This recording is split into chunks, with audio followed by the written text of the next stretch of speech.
So for the final process of making a protein out of our DNA, we have to go through this more complicated process called translation. Now, again, we're going to focus on the big picture of translation, and I don't want to get bogged down in a bunch of details, but we do need to talk about some of the steps in translation for you to really understand what's going on. So I'm going to go to handout 2N, and I'm going to go to the bottom right away because I kind of want to give a summary of what's going on and then go back and talk about some of these steps. So there's a couple of things that are needed for our translation to occur. We're going to need that messenger RNA.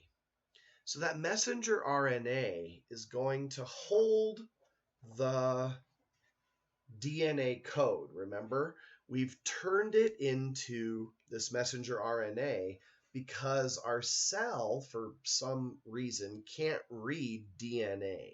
So we've got this messenger RNA, and it's going to be a code. So I'm just going to make up a code. I don't know. Let's just say it's UAG, U, or A, U, C, C, C, G. Let's do one more. A, U, C. Okay, so let's just say that this is our code. We're also going to need a molecule called transfer RNA. Transfer RNA is going to be a molecule that kind of looks like a key. So it is often shaped kind of like this.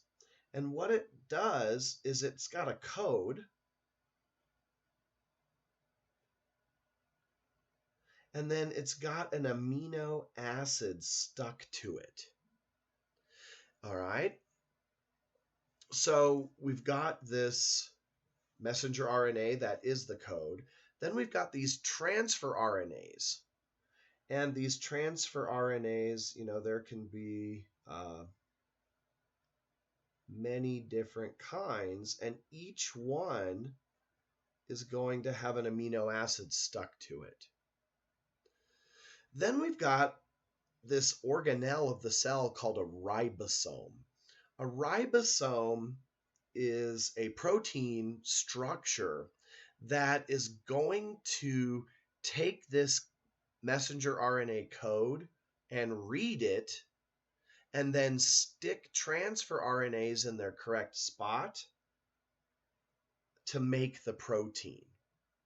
And so the ribosome makes the protein by reading this messenger RNA. All right, so let's go to the handout because the handout kind of gives us an example. Now, the important thing is not to get too freaked out about the amount of stuff on this handout, but just to take it one at a time.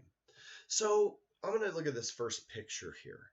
We've got this red strip. That is our messenger RNA. This kind of potato-looking thing is the ribosome. And then, see, we've got these transfer RNAs that hold the amino acids floating around. Now, what's going to happen is the ribosome, the potato, is going to look for a code to start reading the messenger RNA. And it's called a start codon. I don't have that on the test. And if you take a genetics class, you would certainly need to know this. But for this class, it's not as important. But the ribosome is going to start with this codon, the start codon, and it's going to go down and it's going to read the RNA. But what it does is it doesn't read the RNA one nucleotide letter at a time. What it does is it reads it 3 at a time because these transfer RNAs have a 3-letter code that corresponds with 3 letters of the messenger RNA. So here I have, it says that the ribosome is going to take the messenger RNA, read it, read the code, 3 codes at a time or 3 letters at a time, and then find a corresponding transfer RNA that matches that sequence, and then it's going to put that transfer RNA in position. Now that transfer RNA is holding an amino acid. Now the next step is the ribosome is going to slide down to the next 3 codes. It's going to read those 3 codes. It's going to find a corresponding transfer RNA that matches those 3 codes, and it's going to put that in place. It has its own amino acid. So see, now we've got 2 amino acids. These are going to bond together to make what we call a peptide bond, and we've started making our protein. So then what happens? Well, the ribosome just slides to the next sequence. It's going to read the 3rd set of 3 letters. It's going to find the corresponding transfer RNA for that, stick it in the 3rd slot, and then we'll have 3 amino acids stuck together. And the ribosome is going to continue to do this. It's going to continue to move down the messenger RNA, reading that code 3 at a time and sticking transfer RNAs in the place, building these amino acids until it reaches a code that tells it to stop. And when it reaches that code that tells it to stop, the ribosome falls off, and what we get is we get a string of amino acids that becomes that protein. And the ribosome can then go and find another messenger RNA and do this all over again. So really, what I just said is all the detail you need to know for this process. I know it's more complicated than that, and if you've taken a biology class, that's exactly what you're thinking, is it's more complicated, but we are keeping this simple because this is anatomy and physiology. It's not a genetics course. So you need to know the big picture.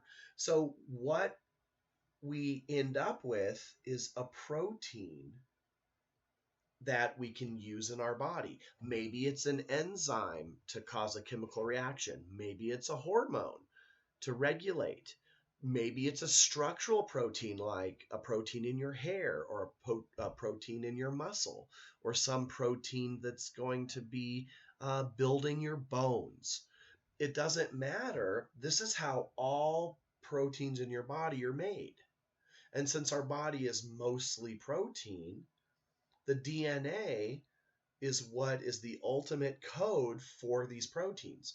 Even though we have to take that DNA, turn it into messenger RNA, and then read that messenger RNA to build the protein out of transfer RNAs, the ultimate result is from our DNA. All right? So that takes care of translation. Now, if you're a little bit fuzzy with this transcription translation thing, jump on, watch a video. I've got another video that I just randomly post that is from YouTube that just goes over these steps again, and it goes into some more detail. If you know the big picture and the steps of all of this, that's all you're going to need to know to do really well on our test. Okay, so that concludes this handout, and I will see you soon. Take care. Have a good weekend.